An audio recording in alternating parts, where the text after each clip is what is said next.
মহান বিজয় দিবসে সাভারে জাতীয় স্মৃতিসৌধে বীর শহীদদের প্রতি শ্রদ্ধা জানিয়েছেন রাষ্ট্রপতি ও প্রধান উপদেষ্টা। সাইফুল ইসলামের তথ্য ও ভিডিওচিত্রে দেখুন বিস্তারিত।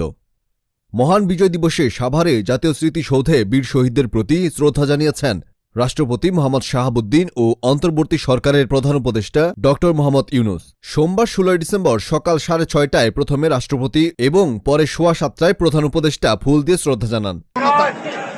এই দেশের মানুষের অসন্তুষ্টি বহিঃপ্রকাশ এবং খুব তাড়াতাড়ি মানুষের ইচ্ছার মধ্যে সময়ের মধ্যে নির্বাচন না হলে, নির্বাচনে না গেলে মানুষ বিক্ষুব্ধ হবে।